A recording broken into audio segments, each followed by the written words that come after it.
thanked the Houston Astros for averting a recession. During the recent Baseball World Series, a friend expressed concern, somewhat mockingly, when the Phillies jumped out to a lead. Apparently, the last two recessions in America came right after the Phillies won the World Series. So, thanks to the Houston Astros, the feared recession has been postponed, at least for another year. Of course, we know that's a non sequitur. One does not cause the other. So the comments were made in jest.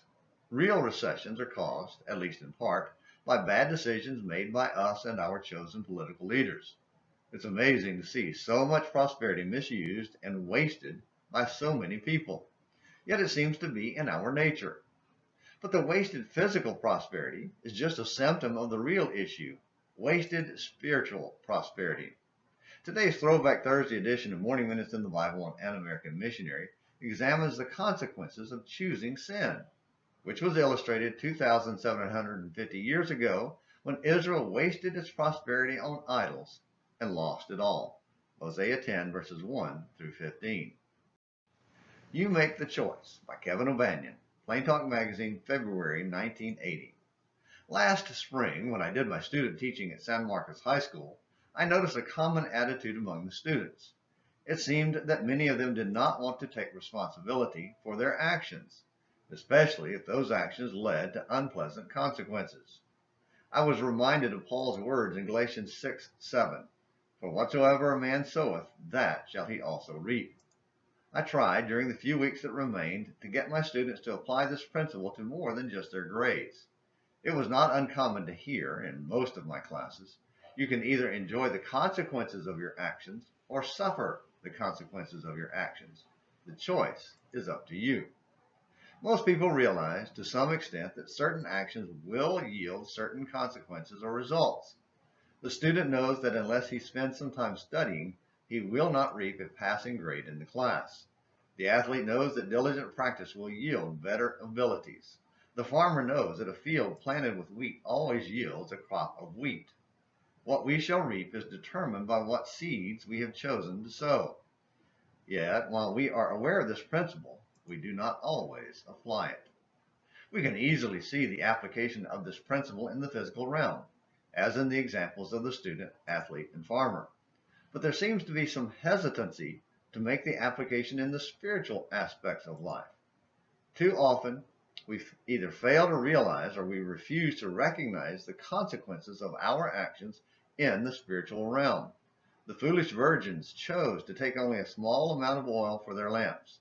They failed to realize the consequences of their short-sightedness until it was too late. Matthew 25 verses 1 and following. In Luke 16:19 and following, we read of a man who made the choice to serve himself rather than God and others. The result? The rich man also died and was buried, and in Hades he lifted up his eyes, being in torments.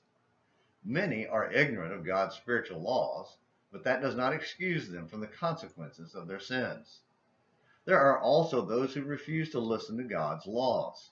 A person may know that certain actions will lead to his spiritual ruin, yet he does not want to give up those actions. So he makes the choice to ignore God's will and continue in his sin. But they refused to hearken and pulled away the shoulder and stopped their ears that they should not hear. Therefore came a great wrath from the Lord of hosts. Zechariah 7 verses 11 and 12. When we choose to sin, whether in ignorance or rebellion, we will suffer the consequences of our sin. God has set forth certain laws in both the physical and spiritual aspects of life. These laws are in existence for our benefit, but we are not forced to comply with them. God has given us a free will, and as creatures of choice, we can choose to follow or disregard these laws. But remember, we will either enjoy the consequences or suffer the consequences of our actions, because whatsoever a man soweth, that shall he also reap. The choice is up to you. Good thoughts, Kevin. Hosea said something similar to Israel over 2,700 years ago. Their heart is faithless. Now they must bear their guilt. Hosea 10, verse 2. And if we're faithless, we will bear our guilt, regardless of who wins the World Series. And bearing our eternal guilt will make us wish it was just a recession. Thank you for watching this Throwback Thursday edition of Morning Minutes in the Bible of An American Missionary. Until next time, this is James McClenny hoping you have a great day.